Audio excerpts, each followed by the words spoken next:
funcionando e para não deixar que aconteça nenhum erro.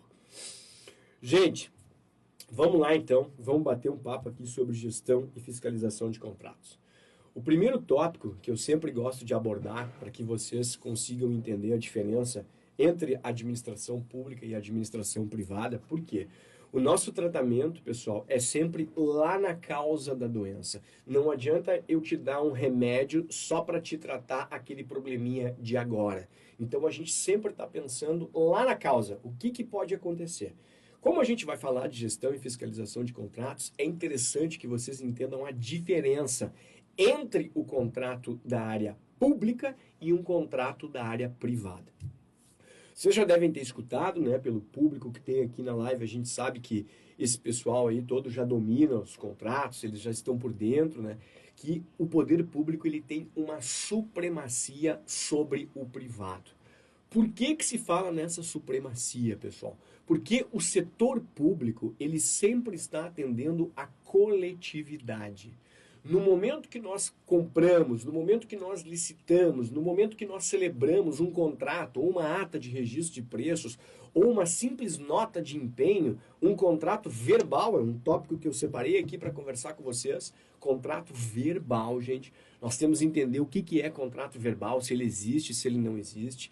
Voltando então, né, essa diferença entre o público e o privado é porque o público ele atende a finalidade pública e o privado não. Por isso que sempre que a gente colocar os dois na balança, o poder público ele se sobressai, porque ele atende a coletividade. Ele atende o princípio, ele deve atender o princípio do interesse público.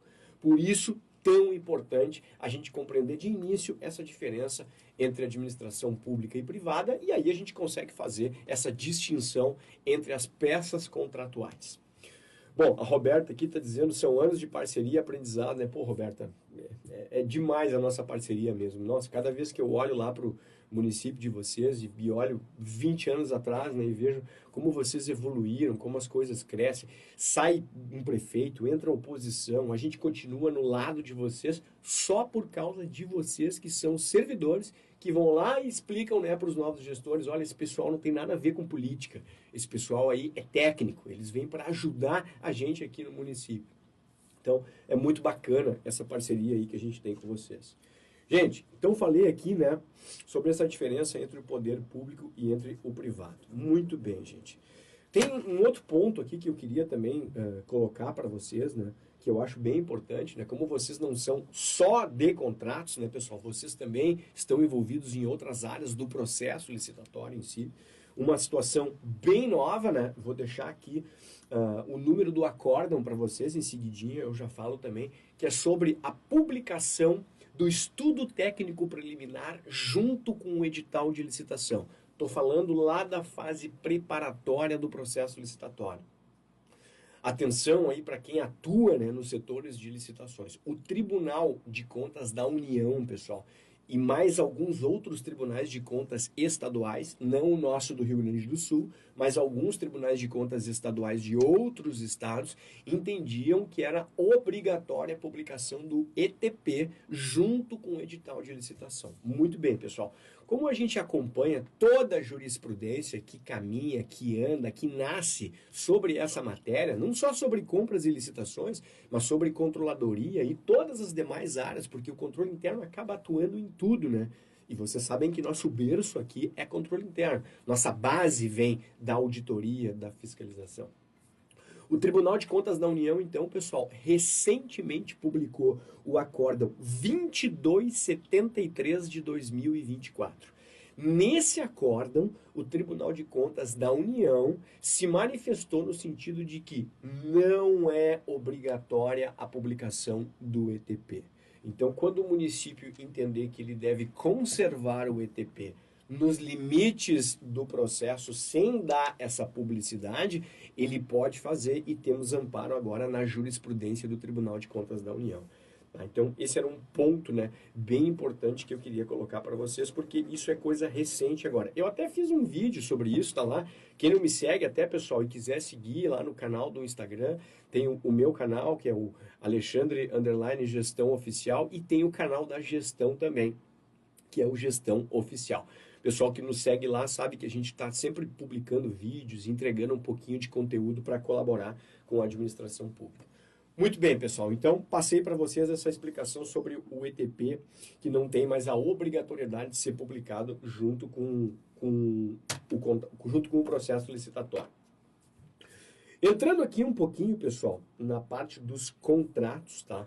Eu queria colocar duas informações bem importantes também, agora especificamente para quem é gestor e para quem é fiscalizador dos contratos. Isso é bem importante vocês pegarem também, tá, pessoal? Patrícia, seja muito bem-vinda, Patrícia. Que honra, Patrícia, participando. O Richard também, que legal, Richard. Seja muito bem-vindo. Bacana vocês estarem participando, pessoal. Falamos aqui pouquinha coisa ainda, tem bastante conteúdo aí para a gente pegar. Pessoal, duas situações aqui, tá, que eu quero colocar para vocês. A primeira, reajuste não é a mesma coisa que reequilíbrio. Nós estamos enfrentando diversas demandas junto com os nossos assessorados. Você sabe, né, que a gente começou a partir de 2021 a assessorar os municípios na área de compras e licitações, e aí engloba tudo, né? Engloba DFD, solicitação, editais, ETP, TR, contrato, ata de registro de preço, impugnações, recursos administrativos. Tem casos em que eu sou o advogado que faz os pareceres jurídicos dos processos licitatórios.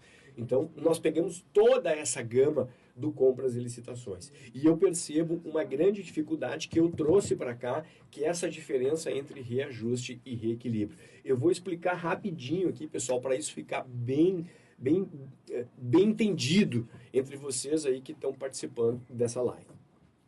O reajuste, pessoal, é aquele que nós temos previsão lá no artigo 92 da nova lei de licitações, a lei 14.133, lá no seu parágrafo 3º. O reajuste, pessoal, o que a gente precisa compreender é que a data em que nós vamos conceder esse reajuste não é mais a data da assinatura do contrato que nós utilizávamos, que a maioria da administração pública utilizava no tempo da Lei 8.666 de 1993. Agora, pela nova lei de licitações, e isso não é novo da nova lei, tá? A jurisprudência do Tribunal de Contas da União já entendia dessa forma, pessoal. Nós utilizaremos como base a data do orçamento estimado. Exemplificando aqui para ficar bem claro para vocês. Nós temos uma obra. Esta obra utilizou como base de preços a planilha SINAP, seja a planilha SINAP ou a planilha SICRO. Esta planilha, ela tem uma data. Os 12 meses, o princípio da anualidade que nós vamos contar para fazer o reajuste do contrato, não o reequilíbrio, é 12 meses a contar da data dessa planilha que foi utilizada. Ah, mas não é uma obra, Alexandre, é um outro contrato que a gente fez aqui de prestação de serviços. Não tem problema, pessoal. Vocês vão entender qual é a data em que foi entregue o orçamento para vocês, em que a administração pública tomou ciência daquele orçamento que foi construído pela empresa vencedora, e aí vocês vão colocar esta data como a data para reajuste contratual. Então, o contrato vai ter uma data de vencimento, que é 12 meses a partir da assinatura, diferente da data do reajuste de valor. O pessoal acabou levando um pouquinho de tempo para compreender isso, e alguns municípios que nunca fizeram isso, foi difícil de entrar na cabeça, né? Porque o pessoal disse, não, mas não tem como é que eu vou conceder um reajuste antes do vencimento do contrato? Eu disse, mas é assim que a lei determina, pessoal. A gente precisa se acostumar com isso. A União já faz isso desde o ano de 2010. Muito bem. Ajustamos, então, essa questão do reajuste, que é muito importante para vocês entenderem, porque reajuste, depois eu vou explicar lá na parte da gestão do contrato de quem é a competência. Se quem cuida isso, quem analisa um pedido de reajuste ou um pedido de reequilíbrio, é o gestor do contrato ou o fiscalizador do contrato. Qual desses dois? Reajuste, então, é diferente de reequilíbrio. O reequilíbrio, pessoal, é muito simples. Sempre que eu tenho uma alteração de custos, quando eu digo eu, agora estou falando o contratado, o licitante, aquele que venceu o processo, aquele que tem o contrato com a administração pública, sempre que ele tem uma alteração nos custos Para manutenção do valor que ele vendeu ou que eles têm contratado com o município, ele pode pedir um reequilíbrio. Ele pode pedir 20 reequilíbrios dentro do exercício. Como a própria administração pode ela fazer o reequilíbrio, inclusive diminuindo o valor do contrato. Para a gente fechar esse tópico aqui com um exemplo bem prático, tá, pessoal? Muito simples. Combustíveis. Olha, né, lá no ano de 2000, eu não me lembro agora se foi 2021 ou 2022, o prefeito ainda não era o Lula, o prefeito ainda era o Bolsonaro. Eu lembro que teve uma alteração gigantesca nos combustíveis naquele período ali, daquele ano. Se eu não me engano, foi 2021. Ou 2021 ou 2022, em que nós tivemos mais de 20 alterações no valor do combustível. Então, isso, pessoal, é reequilíbrio, não é reajuste. Esse reequilíbrio, aquele fornecedor, ele vai trazer a composição dos seus custos, ele precisa provar para a administração. Olha, tá aqui os meus documentos fiscais, eu pagava X reais por este produto, que está composto na minha planilha de custos, e agora eu pago X reais mais Y. Se ele fizer essa comprovação para a gente, o município, né, o Estado, a Câmara de Vereadores, eles têm a obrigação de conceder este reequilíbrio para que continue justo o acordo entre a administração e o contratado. Eu não quero que o contratado, eu agora, a administração pública, não quero que o contratado tenha um prejuízo no contrato. Então, por isso que eu faço essa distinção. Muito bem, pessoal. Vencemos, então, aqui a etapa do reajuste e do reequilíbrio. Outro item que eu separei para tratar com vocês, e essa aqui a minha ideia é desburocratizar o processo. Você sabe, né, que eu sou um baita de um defensor da desburocratização. Nos municípios, né, que a gente atende, que nós construímos as regras locais sobre a nova lei de licitações, vocês conhecem já o perfil dos nossos decretos, como eles são feitos de forma objetiva, numa linguagem em que o assessor jurídico e o nosso operário lá da Secretaria de Obras consiga ler o decreto e entender do que a gente está falando. Sobre a questão das testemunhas, pessoal, funciona assim.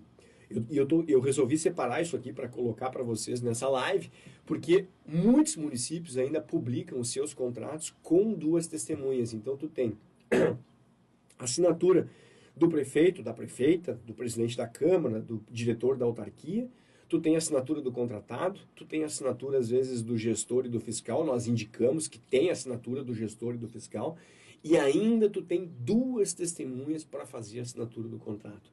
Vocês já pararam para pensar para que serve essas 2 testemunhas? Primeira pergunta que eu faço para vocês. Está na lei de licitações, num dos dispositivos das cláusulas obrigatórias do contrato, a inserção de 2 testemunhas? Não está, pessoal. Não tem essa previsão. Nós vamos encontrar uma previsão dessas 2 testemunhas lá no Código Civil, pessoal. Eu não separei aqui o artigo para vocês, tá? Mas, se eu não me engano, é 576 ou 570, alguma coisa assim. Se alguém até na live tiver um tempinho, pesquisa ali no Código Civil, é isso aí, tá? Lá pelo 500 e pouco. Essa situação, pessoal, de num contrato privado, tu ter 2 testemunhas, ela serve para te transformar o teu contrato em um título executivo. Na administração pública, nós não precisamos fazer isso. Nós não precisamos transformar o nosso contrato em um título executivo. Ah, professor, mas e a publicidade daí, né? Eu quero dar publicidade com uma robustez maior com 2 testemunhas. Gente, o contrato na administração pública, em especial os nossos aqui do Rio Grande do Sul, são os documentos mais públicos que existem no planeta Terra.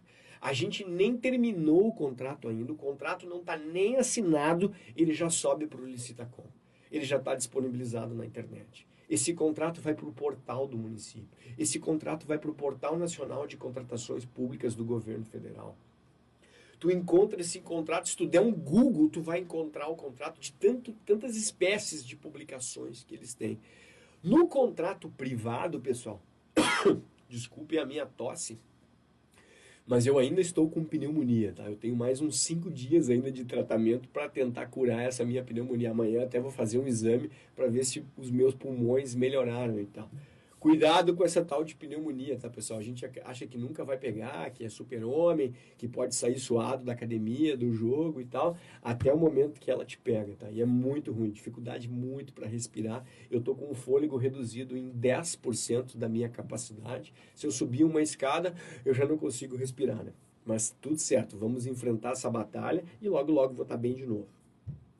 Então, pessoal, não vejo hoje motivo, voltando para o contrato, da gente ter as duas testemunhas, tá? Não estou dizendo que também que está errado vocês manterem essas duas testemunhas. Não tem, só não vejo necessidade. E tudo aquilo que não tem necessidade, né, pessoal? O que eu gosto de fazer? Tirar isso dos nossos contratos. Tá? Por quê? Para não burocratizar, para não criar mais estresse, mais duas pessoas assinando contrato. Vocês sabem como é que está o mercado hoje, né? Tem prefeituras onde ninguém mais quer assinar como fiscalizador, ninguém quer mais ser o gestor do contrato. O pessoal sabe da responsabilidade que tem. Nós que acompanhamos a jurisprudência, a gente vê condenação toda hora, né? Respingando para fiscal, respingando para gestor, principalmente quando tu tem uma secretaria que tem independência orçamentária, em que o próprio secretário pode assinar os seus pedidos. Então, esse secretário responde direto, tanto ao Tribunal de Contas da União, quanto ao Tribunal de Contas do nosso estado, aqui no Rio Grande do Sul.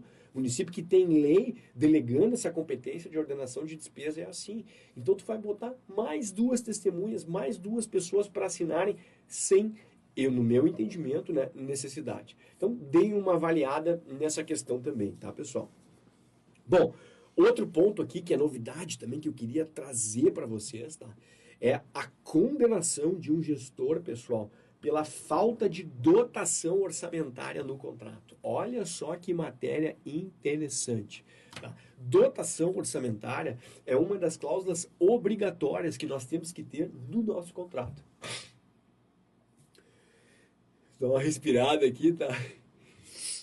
Dotação orçamentária, pessoal, é uma cláusula obrigatória dos nossos contratos. Nós só temos uma exceção que não vai ter dotação orçamentária, que é quando nós tivermos ata de registro de preços. Na ata de registro de preços, pessoal, como eu ainda não comprei ou eu ainda não contratei, eu posso não ter a dotação orçamentária até o momento em que eu vou emitir a minha ordem de compra. Antes de eu emitir a minha ordem de compra, eu fico com a minha ata guardadinha, sem ter que gastar nada da minha dotação orçamentária. Isso é diferente do contrato. No contrato, nós somos obrigados a ter a dotação orçamentária, a descrição da dotação orçamentária com todos os seus elementos, tá? Não é o setor de licitações que cuida dessa parte. Normalmente vem a contabilidade, né? A Angélica está aí presente, né? A Angélica, que é da área contábil, a Angélica faz um documento específico para dizer, redondinho, processo perfeito, dizendo qual é a dotação orçamentária. Ela mete um carimbaço em cima e assina. Ó, a dotação orçamentária é essa aqui. Esse é o processo top, pessoal, para os contratos. E aí se copia aquela dotação orçamentária para dentro da peça contratual. Isso é muito importante. Essa condenação, pessoal, eu trouxe para vocês aqui o acórdão. É o acórdão do Tribunal de Contas da União 2086/2024. Multou o gestor e julgou as contas deles as contas dele irregular pelo ato ilegal praticado pela administração. Olha só que interessante. Como é importante, pessoal, a gente está sempre acompanhando essa jurisprudência do Tribunal de Contas da União. Quem é nosso cliente, né, pessoal, que está sempre com a gente, sabe que nós acompanhamos qualquer informação importante, a gente acompanha toda a jurisprudência e qualquer informação importante, relevante, nós de imediato encaminhamos isso para vocês, nossos assessorados na área de compras e licitações, para que vocês já possam fazer a adequação, ou até às vezes nem precisa fazer uma adequação, mas a gente precisa observar aquela jurisprudência para ter o entendimento. Vai acontecer uma determinada situação e vocês vão saber, não, isso aqui eu não posso aceitar, porque a jurisprudência entende que esse aqui é o caminho equivocado. Então, aí a importância de estar sempre acompanhando, de estar sempre, né, de olho nas informações que vão saindo. E, gente, cá para nós aqui, né, nós que vivemos esse chão de prefeitura com vocês todo dia, não dá tempo do setor de licitações fazer todo esse acompanhamento. É difícil. Vocês têm o edital para fazer, vocês precisam corrigir TR, precisam corrigir ETP. Quem tem a nossa assessoria ainda conta com todo o nosso apoio, né? Mas quem não tem assessoria é mais perrengue ainda. Tô cansado de entrar nos municípios aí, pessoal. A gente está quase todo dia dentro dos municípios. Tô cansado de entrar no município que o cara tá a situação tá tão complicada assim, que eles dizem que publicaram um edital de licitação, publicam um extrato do edital de licitação, mas o edital não saiu ainda. De tanta pressão que tem das secretarias para andar. E sempre quem é o culpado por atrasar, sempre quem é o culpado por burocratizar, vocês dos setores de licitações, né? Absurdo, né, pessoal? Porque os municípios, né, em especial os municípios, né, que são hoje 95% dos nossos clientes são municípios, eles capacitaram os setores de licitações.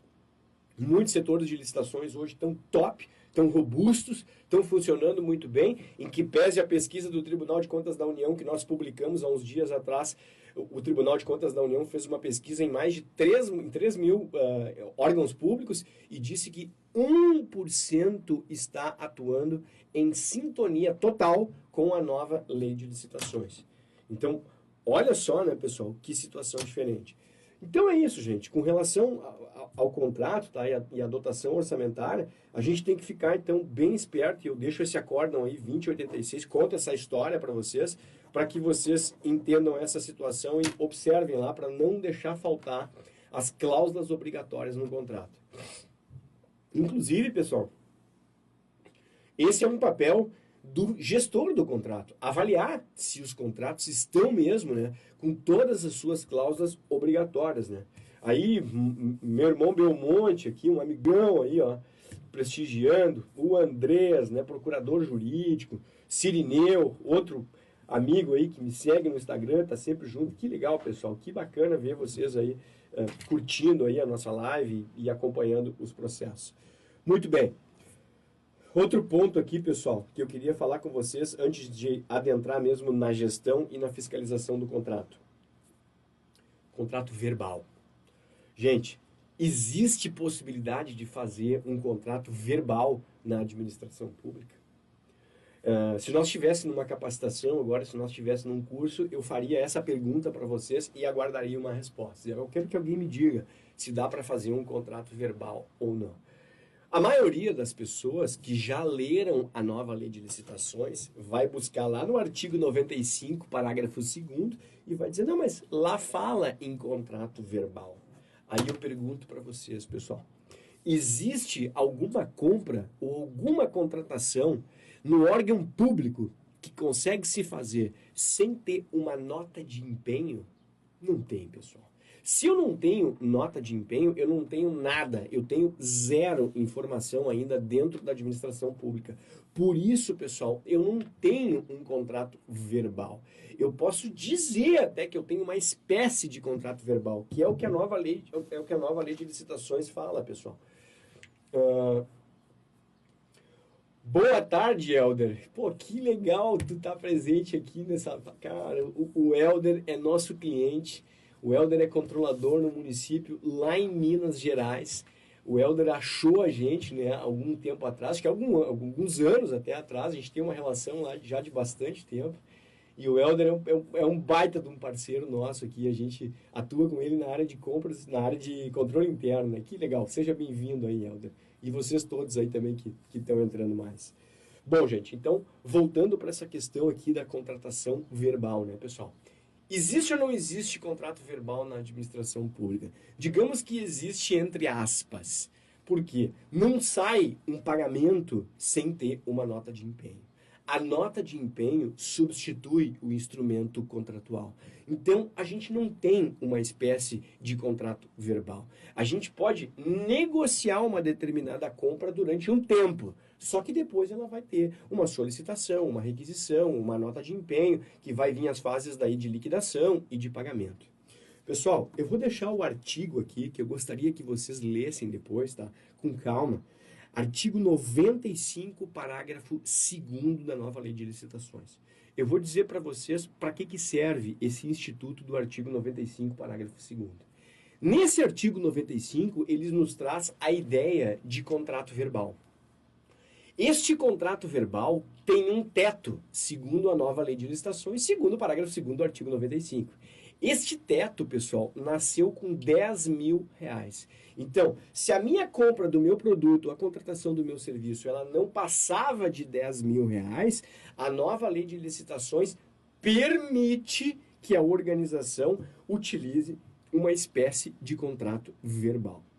Hoje, pessoal, o valor atualizado ele está em 11.981,20.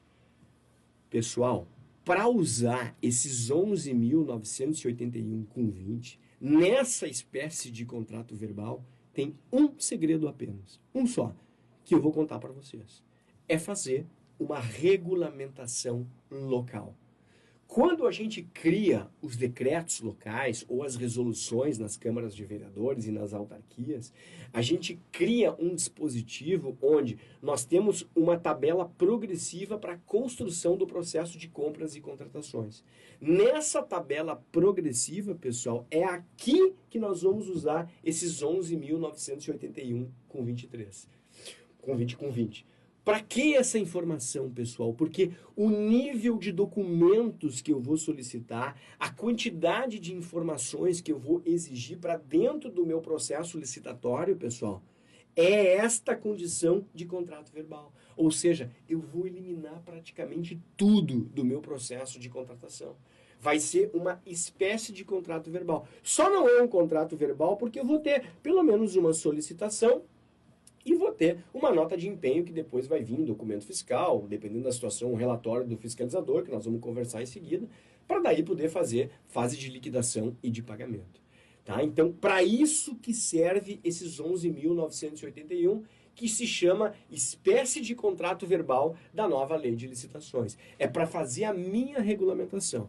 Nos municípios que a gente assessora, né, pessoal, tem algumas pessoas aqui que estão presentes na live, que têm decretos que foram construídos em conjunto, assessoria jurídica, a Secretaria da Administração, o próprio controle interno e a nossa equipe da gestão, sabe que a gente dispensa até pesquisa de preços. E essa dispensa de pesquisa de preços não é balizada na nova lei de licitações. Isso já se pratica há 20 anos na administração pública, que são pequenos valores em que se torna mais caro para a administração pública tu fazer todo o processo de pesquisa de preços, aquela cesta de preços que a gente monta, do que eu deixar de fazê-la. Então, quando o valor ele é de menor monta, é um valor mais... Não tem valor irrelevante na administração pública, né? Mas quando não é um valor de grande monta, o próprio Tribunal de Contas do nosso estado, pessoal, nunca complicou com o município por ele ter dispensado uma pesquisa de preço, desde que quando o tribunal faça essa verificação, ou o próprio controle interno, o valor comprado ou contratado esteja dentro do valor de mercado.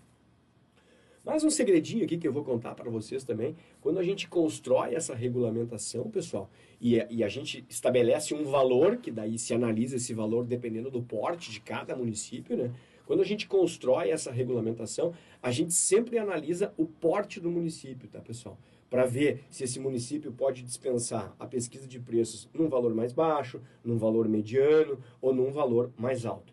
Então, é muito importante que se observe essa sistemática toda do município. Inclusive, a gente analisa até a capacidade de como o município está gerindo suas compras e contratações. A capacidade intelectual de quem faz os pedidos, de quem faz estudo técnico preliminar, de quem faz termo de referência. E antes eu estava dizendo isso para vocês, né?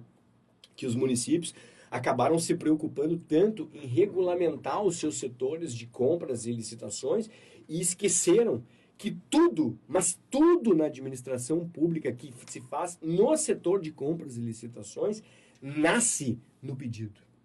No pedido, na requisição, no memorando, no ofício, na DFD, que é documento de formalização de demanda, que alguns adotaram, no papel de pão, no sinal de fumaça, não interessa o nome que vocês vão dar para isso, mas nasce o processo num pedido. Este pedido é o documento mais importante de um processo de compra ou contratação. Aí imagina, o município, a organização pública capacitou o seu setor de licitações para quê? para fazer o edital, para fazer as publicações, para fazer o contrato, para atender todos os requisitos legais que os nossos tribunais exigem, em especial aqui no Sul, o Tribunal de Contas do Rio Grande do Sul e de diversos outros sistemas que precisam ser alimentados. Agora nós temos o Portal Nacional de Contratações Públicas, né? Então, é muita informação, pessoal, é muita coisa para a gente conseguir publicar, né? Mas, assim, esse contrato verbal, né, que a nova lei de licitações fala, é importante vocês darem uma conversada sobre esse assunto e ver a regra local de vocês. A ideia, né, pessoal, como eu tinha dito, é sempre fazer a desburocratização. Então tá lá, se alguém quiser ler um pouquinho sobre esse valor aqui, os 11.900, e entender mais sobre o contrato verbal, vai lá no artigo 95, parágrafo 2º, e não lê só o parágrafo 2º. Dica que eu deixo para vocês. Quando tu quiser compreender um cenário, leia o capítulo. Começa lendo lá onde ele inicia a atividade e depois tu finaliza. No meio vai estar aquele dispositivo que tu está procurando. Se tu ler o contexto inteiro, vocês vão ver como muda a interpretação daquele dispositivo, pessoal. Não é a mesma coisa tu ler o artigo específico, assim, esparso, né? É legal tu ler ele num conjunto todo. Muito bem, pessoal. Gestão e fiscalização de contratos. Agora eu quero entrar com vocês aí rapidinho, assim, para a gente dar uma pincelada. E esse aqui é o tema que a gente vai tratar na nossa capacitação na quinta e na sexta-feira, agora depois do feriado. Quinta o dia inteiro e na sexta-feira de manhã, né? Bom, gente, primeira pergunta que eu faço para vocês. Posso terceirizar a gestão do contrato?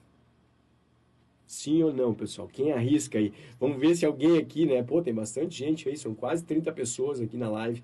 Tem alguém que arrisca aí me dizendo se dá para terceirizar a gestão do contrato ou não, pessoal? Vamos lá, sim ou não? O que vocês acham? Tá, vou responder então, vou dar uma antecipada, vou dar uma colinha para vocês. Não pode, pessoal. Gestão do contrato não se terceiriza. Gestão do contrato, quem faz é a própria administração. É ela que cuida da dotação orçamentária, é ela que cuida de um pedido de reequilíbrio contratual, é ela que cuida de uma renovação contratual. As demandas que vão ter entre empresa e entre a contratada, quem cuida disso é o gestor. E eu não posso ter um terceiro fazendo isso.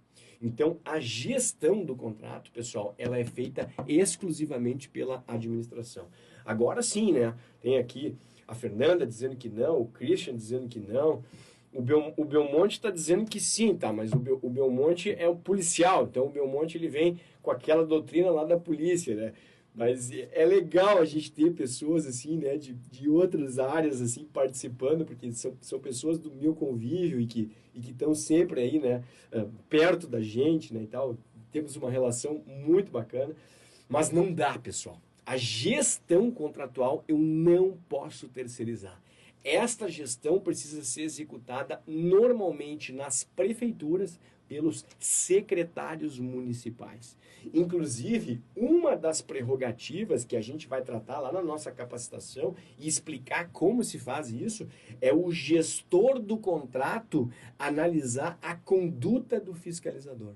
Se o fiscalizador está dando conta do recado. Depois nós vamos falar um pouquinho aqui sobre o fiscalizador, sobre o que o fiscalizador deve fazer. Então, pessoal, a dica que eu deixo para vocês é: coloquem como gestor do contrato, no meu entendimento, né, e a maioria dos municípios adota isso também, aquele que tem a competência de ordenar a despesa da secretaria.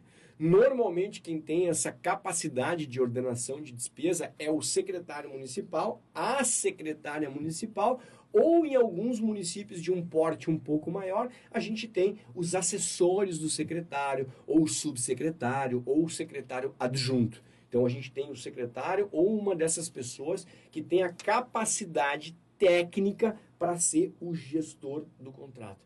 O gestor do contrato, pessoal, já começa o trabalho dele analisando se tem nota de empenho. Ele vai pegar o contrato, chegou lá na mesa dele o contrato, ele vai olhar, contrato com a gestão. Esses caras aqui vão dar assessoria para nós lá na área de compras e licitações. Tem nota de empenho já para poder iniciar esse serviço? Ah, não tem. Fizeram um contrato e não tem ainda nota de empenho. Para tudo. O gestor não deve dar andamento no trabalho. Não tem ordem de início, não tem ordem de compra, não tem ordem de fornecimento. zera tudo, mesmo o contrato estando vigente. Ele vai requisitar que se faça a nota de empenho, por quê? Porque não existe despesa sem empenho prévio. Contrato não é empenho, pessoal, são coisas diferentes. Então, o gestor do contrato já começa o trabalho dele olhando se tem uma nota de empenho, se tem um empenho prévio para isso. Bom, aqui, né? Ah, a Prefeitura de Vale Real, Mariana. Ah, Mari, que legal, Mari. Seja muito bem-vinda. Christian é lá de Rio Grande, né? Um município grande, um município de porte grande no nosso Rio Grande do Sul. Fiquei com uma dúvida na nova lei de licitações. Todos os processos precisam passar pelo controle interno. Olha só, pessoal, a gente atendeu o Christian durante bons anos aí na área de controle interno. Acabou trocando a administração depois e a gente acabou não atendendo mais Rio Grande. Se o Christian ainda fosse nosso cliente, né, o Christian já saberia a resposta, né? Pessoal, os controles internos não são obrigados a fazer um parecer sobre cada processo licitatório. Nós já temos jurisprudência dos tribunais de contas sobre essa matéria. Tá? Continua fazendo os pareceres a assessoria jurídica do município. A única diferença, Christian, para te esclarecer a dúvida aqui no caso concreto, né, pessoal, é que nos pareceres jurídicos nós não vamos ter mais aquele parecer que tinha antes da homologação do processo. A manifestação da assessoria jurídica agora ela se dá somente na fase preparatória. A partir do momento que o edital é publicado, a assessoria jurídica não atua mais. Exceto, evidente, se nós tivermos um recurso administrativo, se nós tivermos uma diligência dentro do processo licitatório, for necessário fazer algum esclarecimento do mundo jurídico constantemente. A assessoria jurídica e Christian, controle interno, vão estar dando este apoio para o setor de compras e licitações. Para fechar essa pergunta do Christian também, tá? Eu vou esclarecer para vocês que o papel do controle interno, tá? Pegando o gancho, não é o objeto da nossa live aqui hoje, mas pegando o gancho, como eu estou vendo aqui que tem algumas pessoas que são, né, dessa área de controle interno, então, para pegar esse gancho aqui, pessoal, o controle interno tem duas previsões de atuação segundo a nova lei de licitações. A primeira delas é na segunda linha de defesa. O que é a segunda linha de defesa? A segunda linha de defesa é o controle interno atuando junto, no apoio com a assessoria jurídica. Por exemplo, surgiu uma dúvida se esse processo licitatório aqui ele tem um direcionamento para uma determinada empresa. O jurídico não está sozinho. O jurídico tem o apoio da unidade de controle interno para auxiliar ele. Isso é a segunda linha de defesa que está prevista na nova lei de licitações. Atuação do jurídico com o controle interno. Só não se mistura, tá? Não tem parecer do jurídico e também parecer do controle interno. Gente, imagina a bagunça que ia virar.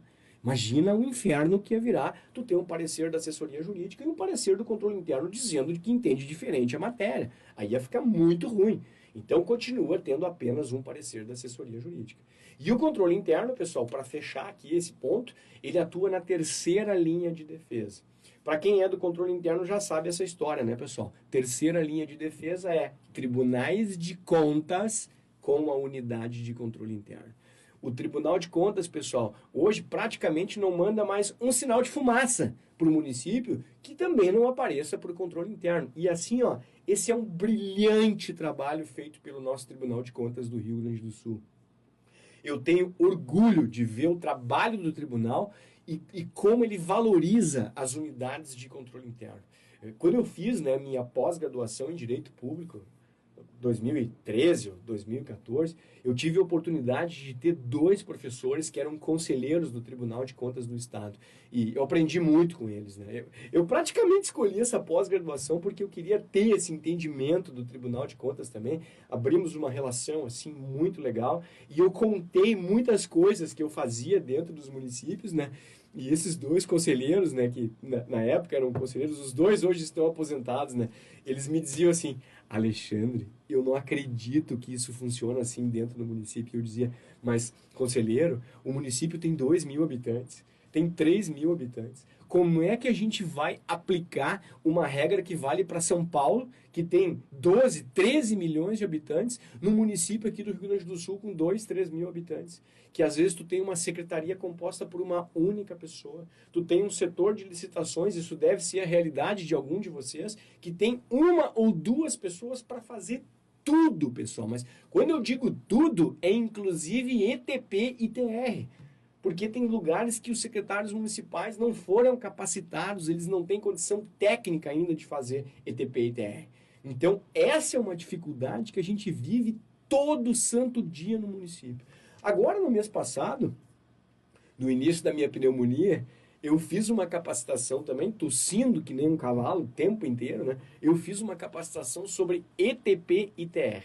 Eram só esses 2 tópicos na capacitação. Tava cheio a capacitação, tava muito legal, e eu usei inclusive o chat GPT, pessoal. Não deu tempo de nós terminar até o documento dentro da capacitação, porque eu construí o documento, os documentos ao vivo com eles dentro da capacitação.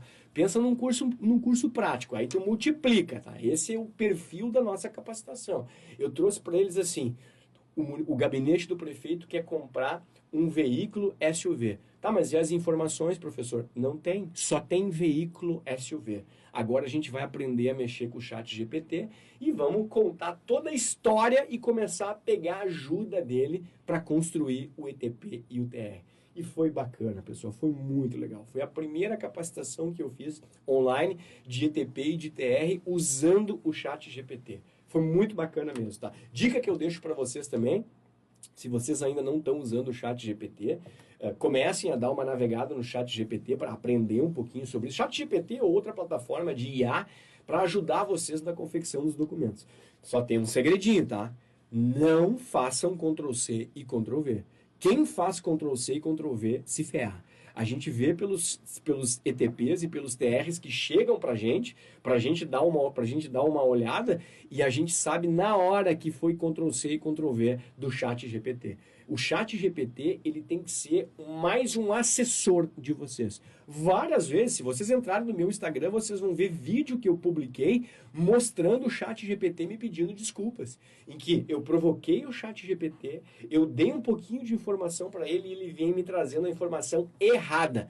E aí, no final, eu dou o checkmate nele. Eu digo, ah, é? Então tá. Então eu vou te copiar aqui o artigo da lei. Aí eu vou lá e coloco o artigo da lei e faço a pergunta de novo para ele. Nessa última que eu publiquei o vídeo ali, ele me pediu desculpas, disse que estava atualizando o banco de dados dele e agradeceu pelas informações que eu tinha colocado na plataforma, que serviria como balizador para as próximas perguntas que entrariam sobre essa matéria. Então, usem o chat GPT com cautela, pessoal. Estejam espertos. Quando ele te der uma resposta, confira se aquela resposta está correta. E aí vocês fazem um incremento de informação no documento que vocês forem construir. Eu já uso isso, pessoal, em relatório de auditoria do controle interno, em relatório de verificação do controle interno, em ETP, em TR, em edital, justificativa. Pô, para fazer as justificativas, olha a dica que eu estou deixando para vocês. Vocês querem construir uma justificativa para comprar alguma coisa, para contratar alguma coisa? Conta a tua história para o chat GPT. Diz assim, olha, eu sou o município de Taquara, prefeitura municipal, nós temos em torno de 60 mil habitantes aqui na cidade, temos tantas secretarias, queremos comprar tal coisa. Me ajude a formular a justificativa que tem a finalidade pública. O chat GPT vai lá e te traz um monte de informação. Te traz 10 informações top, tu vai lá e pega 2 que tu gostou. Mas essas 2 aqui ficou mais ou menos naquilo que eu estava pensando. Aí tu vai lá e arruma, bota a tua cara. Então tu usa um pouco da inteligência artificial para acelerar o teu processo. Não é para substituir o ser humano, tá? De jeito nenhum, pessoal. Vamos deixar pro Elon Musk essa discussão de substituição de ser humano, de robô e tal. Aqui a gente quer apenas o auxílio da inteligência artificial. Então, ela vai ser um braço nos auxiliando. Bom, pessoal, então, Gestão do contrato, tá? Normalmente, secretário municipal, essa é a pessoa mais indicada que a gente coloca para vocês fazerem, né, a gestão do contrato. E aí vai desde a nota de empenho, a gerência desse contrato, a análise de supressões e aditivos, um pedido de reequilíbrio, um pedido de renovação contratual, cai primeiro no gestor do contrato. Ele vai analisar se isso está ok ou se isso não está ok, se ele vai conceder, se ele não vai conceder. E também observar o trabalho que o fiscalizador do contrato está fazendo. Tá? Cada vez mais a jurisprudência tem responsabilizado, pessoal, responsabilizado as pessoas que estão envolvidas no processo licitatório. Tinha uma mensagem aqui Ah, que legal, a Mari está mandando um abraço aqui para todo mundo. Tem uma mensagem aqui da Kátia, que é presidente da Câmara de Vale Real. Que legal, Kátia. Seja muito bem-vinda aqui na nossa live, tá? De repente tu pegou ela já um pouquinho andando, tá? Mas seja muito bem-vinda, tá? A Mari aqui está dizendo que não tem como comparar, né, um município pequeno com outras realidades. É bem isso aí, Mari. A gente vive isso todo dia, né? Nós aqui na gestão, nós atendemos município que tem 1.500 habitantes. E atendemos municípios que nem o do Christian, Rio Grande, que é um município enorme, um município de um porte grande. Nós já alugamos uma vez um imóvel para poder fazer uma auditoria na área de pessoal, né? Lembra disso, Christian? Christian está nos assistindo aí. Nós alugamos um apartamento no Cassino, né? Que era no lado de Rio Grande, e ficamos lá entre 6 e 8 meses fazendo uma auditoria de departamento pessoal, que foi um processo assim, ó, de altíssima complexibilidade, pessoal, para poder identificar problemas que existiam na folha de pagamento. E não só identificar, né? Porque a nossa metodologia aqui na empresa é sempre que eu tenho um problema, sempre eu vou trazer a cura. Eu nunca vou trazer o problema para vocês, o problema para o município, sem apontar a cura.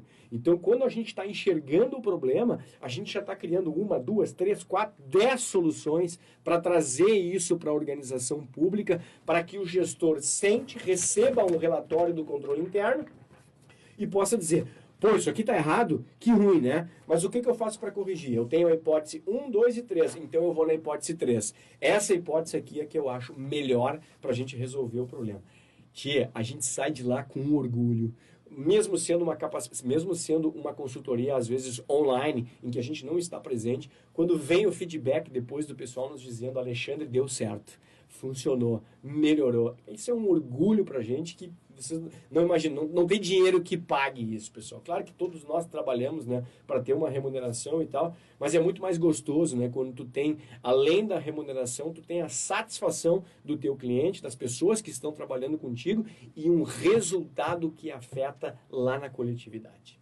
Tu conseguir melhorar um processo licitatório, tu conseguir acelerar um processo licitatório.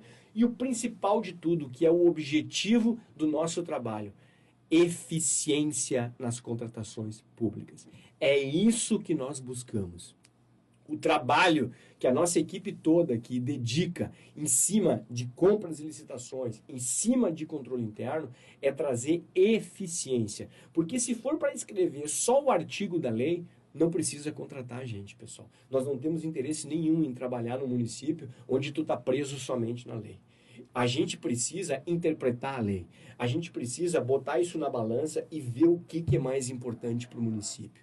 A gente precisa analisar qual vai ser o impacto do que nós estamos fazendo na sociedade. Esse é o ponto.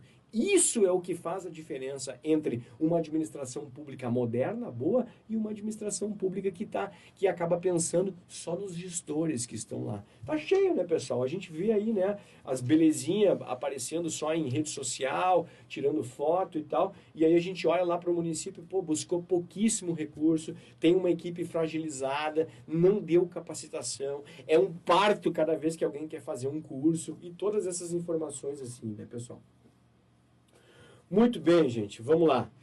Vamos falar então aqui sobre fiscalização de contrato, tá? Depois da fiscalização de contrato eu vou trazer uns probleminhas reais aqui para vocês, mas deixa eu fechar aqui então, né, com essa questão. Pessoal, tô vendo aqui que tem algumas pessoas que tá começando a me seguir aqui no Instagram, tá? Quem não me segue, vai lá no Instagram e me segue também. Coloca ali para seguir a gestão também, vocês vão ver que a gente entrega bastante conteúdo, tá? Estou me arriscando agora também como ator, né? Estou até recebendo um feedback legal assim das pessoas. Tô me arriscando como ator, fazendo uns vídeos também mais descontraído, assim, não mais sentado na minha mesa lá, com a minha biblioteca, falando. Então agora a gente faz alguns vídeos descontraídos também e tá muito legal. A gente tá recebendo assim um feedback muito bacana, dizendo, pô, fica muito mais agradável de olhar o conteúdo de vocês desse jeito, né? A gente cria um cenáriozinho real, a gente simula uma pergunta, um colega perguntando para outro, eu também pergunto para mim mesmo, né? Mudo os perfis ali como se fosse o aluno e o professor. Isso tem dado um engajamento bem bacana, assim, pessoal. Então, vão seguindo a gente. Logo nós vamos estar no YouTube, aqui no Gestúdio, né, que vai se chamar o Café da Gestão. Nós vamos construir muita coisa sobre administração pública. Eu gosto de modernização, pessoal. Eu sou um especialista em governo digital. Eu tive a oportunidade de fazer recentemente, de concluir recentemente, a primeira pós-graduação que nós tivemos no Brasil sobre governo digital. Conheci, assim, um mundo de professores que eu não fazia nem ideia que trabalhavam com governo digital. Professores que desenvolveram cases em outros municípios de outros países e agora trouxeram essas informações para a gente aprender e começar a colocar isso em prática, né, via controle interno, via setor de licitações. Então, essa parte de governo digital também é uma parte que está dentro de mim, que eu estou sempre tentando compartilhar, e quando eu estou olhando para uma solução, eu sempre penso numa solução desburocratizada e com governabilidade digital, para não pesar, para não estressar o servidor que está executando o trabalho. Gente, fiscalização de contratos aqui, tá? Eu vou dar andamento aqui, porque já são 5 para 5, né? Eu também não quero trancar vocês. A live é para ser 30 minutos, 40 minutos, nós já estamos a 55 aí, né? Mas o papo tá bom, tá? Se o papo não estiver bom, vocês me xinguem. Dizem, Alexandre, não tá prático, tá ruim, tem muita lei. Aí eu mudo o perfil aqui, mas eu acho que não, tá? Eu acho que eu tô conseguindo ser bem prático com vocês. Fiscal de contrato, pessoal, para a gente fechar aqui. Posso terceirizar a fiscalização de contrato? Sim ou não? Quem me disse antes que não, me dá a resposta agora aqui, me dizendo se dá para terceirizar a fiscalização de contrato. Posso terceirizar 100% a fiscalização de contrato? Ao invés de ter um fiscalizador do município, posso chamar o Alexandre, contratar o Alexandre para ser o fiscal do contrato? Não vem nada. Gente, então eu vou fazer de novo a cola para vocês. Não posso. Não posso terceirizar a fiscalização do contrato. A forma como a gente faz isso, pessoal, é nomear um fiscalizador de contrato da organização pública e eu vou contratar um assessor para assessorar o fiscal. Bem aqui como a Fernanda está dizendo. Fernanda, bem-vinda, Fernanda. Fernanda lá do município de Guaporé. Fernanda está dizendo, pode assessorar o fiscal. Perfeito, Fernanda. Esse é o entendimento. Então, eu tenho uma pessoa que vai ser o fiscal do contrato, mas que não detém o conhecimento suficiente para fazer aquela fiscalização. Então, eu busco um assessor. Esse tem a competência técnica e esse vai auxiliar o fiscalizador do contrato. Eu vou ter 2 pessoas ou 2 equipes unidas para fazer esse processo de fiscalização. Então, gravem isso, tá? Não se terceiriza a fiscalização de contrato. Terceirização de gestão e fiscalização de contrato, se vocês derem um Google, vocês vão encontrar uma chuva de jurisprudência, de condenações, de multas, enfim, uma bagunça toda, porque os tribunais não permitem esse tipo de terceirização, ok? O fiscalizador precisa ser alguém que tenha vínculo com a administração pública. Bom, pessoal, dicas que eu deixo para fiscalizador, tá? Quem fizer a nossa capacitação, quinta e sexta, vai ter todo esse detalhamento e ainda vai levar modelo de relatório de fiscalização. Aqui, pessoal, eu deixo a seguinte dica para vocês. Não vão para fiscalização de contratos sem um planejamento. O planejamento na fiscalização é o que vai garantir a eficiência da fiscalização de vocês. Vocês não podem terem uma surpresa no momento que vão fazer a fiscalização. O que se chama planejamento? O que é o planejamento, pessoal? É eu olhar o processo de contratação ou de compra. É eu entender o que foi contratado. É eu resumir as informações que eu preciso fiscalizar. É eu pegar um checklist sobre fiscalização e montar um checklist específico sobre aquele contrato. Nesse checklist vai ter lá do item 1 até o item 30, por exemplo. Pode ser do 1 ao 5, pode ser do 1 ao 20, pode ser do 1 ao 30. Lá já vai estar delimitado o que eu vou fiscalizar. Antes de eu executar essa fiscalização, eu vou me preparar para cumprir aqueles itens da fiscalização. Gente, se vocês fizerem isso, se vocês ensinarem isso para os fiscalizadores de vocês, não tem erro. Só vai ter erro se o fiscalizador não cumprir com aquilo que está planejado.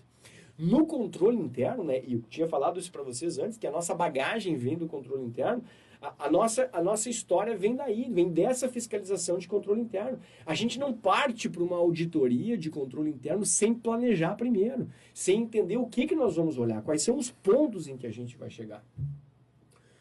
Muito bem, pessoal. E outro item que eu deixo, última dica aqui para vocês é: tenha um modelo de relatório de fiscalização. O relatório de fiscalização, ele é muito importante e hoje tem muita ferramenta moderna. Eu vou deixar na capacitação um modelo top, pessoal, que vocês vão poder colocar em fotos, vocês vão poder fazer upload de vídeos, aí vai ficar o vídeo numa plataforma, o gestor do contrato, ou alguém depois que tenha dúvida sobre a fiscalização, a própria fiscalização externa vai olhar depois do trabalho e vai dizer: meu, que legal isso que vocês estão fazendo. Saiu para fazer uma fiscalização de contrato, tira foto, grava, faz o vídeo. A foto, pessoal, o vídeo é praticamente incontestável. Não dá para se discutir com uma imagem que tu pegou. Pô, tu foi lá fiscalizar a coleta de resíduos sólidos, por exemplo. Tá lá a gurizada pendurada no caminhão, de pé no chão, sem macacão, sem aquele colete luminoso que é obrigado a ter. O caminhão não é aquele caminhão que foi apresentado o documento dele lá no processo licitatório. No processo licitatório, não, desculpe, na assinatura do contrato. Eu não posso exigir já o caminhão na licitação, eu só posso exigir para a assinatura do contrato. Tudo isso eu boto no meu celular e depois eu trago isso para o meu relatório de fiscalização. Ah, mas fica muito burocratizado? Fica nada. Depois que tu fez uma, 2 vezes, tu aprende a fazer isso em 10 minutos, em 15 minutos. E aí sim tu vai ter uma baita alimentação de fiscalização. Eu não posso, pessoal, pegar um processo de pagamento, por exemplo, e fazer esse pagamento sem ter certeza que esse serviço foi executado, foi realizado. Muito bem. Só deixar aqui para vocês, né, algumas perguntinhas aqui que a nossa equipe aqui diz, fala um pouquinho sobre isso, né? Principais erros que podem acontecer no processo de fiscalização de contrato. Gente, o principal erro é a falta de preparo da equipe. O fiscalizador que não tem preparo, ele vai cometer vários erros no processo de fiscalização. Então, capacitem o fiscalizador de vocês. Ensinem o fiscalizador de vocês. Matriculem ele em capacitações, seja no da gestão ou no de outra empresa, mas deem conhecimento para o fiscalizador. Deem bagagem para ele poder utilizar nesse decorrer de fiscalização que ele vai fazer. Como a falta de fiscalização adequada pode impactar o desempenho do órgão público e a sua reputação. Gente, se eu não tenho uma fiscalização, eu não vou dar nomes de municípios agora aqui, tá? Mas nós temos vários municípios em que a oposição que ganhou a eleição agora foi atrás dos contratos que a administração... Vocês sabem bem do que eu estou falando. A oposição foi atrás dos contratos da administração pública e fez vídeo, mostrou que aquilo que tinha sido contratado não era o que estava lá. Cheio de obras agora na campanha política, o pessoal mostrando, olha aqui o que foi licitado e olha aqui o que está na obra. Esse produto não tem nada a ver com aquilo que foi comprado. Onde é que faltou aqui, pessoal? Onde é que foi o erro aqui? Fiscalizador. Só do fiscalizador. Então, se a fiscalização for ineficiente, nós não temos uma garantia de que a empresa está executando aquilo pela qual ela foi contratada. Bom, como o controle interno pode atuar de forma mais estratégica, né, na fiscalização de contratos? Pessoal, o controle interno ele vai atuar na fiscalização de contratos por amostragem. Vai se escolher um ou outro contrato, hoje a gente escolhe os contratos com maior relevância financeira para fazer o processo de fiscalização. Mas o controle interno ele pode ajudar o fiscalizador a aprender a fazer essa fiscalização. O controle interno vai conduzir uma fiscalização ensinando o fiscalizador. E isso o controle interno vai documentar em relatório, vai documentar numa ata, vai trazer esse conteúdo para dentro dos trabalhos que foram feitos do controle interno. Isso, pessoal, se chama atuação preventiva. Nós temos que desmistificar aquela atuação do controle interno que é meramente fiscalizatória. Eu bato nessa tecla milhares de vezes. Controle interno, tu não pode ser somente fiscalizador. Controle interno, se tu quer fazer uma diferença no teu trabalho, claro, né, que nem todo mundo quer fazer a diferença, mas a maioria de quem trabalha comigo, se não 100%, quer fazer a diferença. Precisa agir preventivamente. Então, não adianta depois eu apontar que o trabalho do fiscal de controle, que o trabalho de um fiscal de contrato é uma M, se eu, como controlador interno, nunca ensinei o cara a fiscalizar, não mostrei o caminho para ele. Pode pegar, inclusive, a nossa assessoria. Alexandre, vamos fazer um trabalho ensinando os fiscalizadores de contrato. Bora, vamos lá. Vamos pegar o fiscalizador, vamos levar ele para aprender a fazer essa fiscalização. Então, gente, 5 e 5. Acho que nosso bate-papo foi legal, né? Batemos um papo um pouquinho.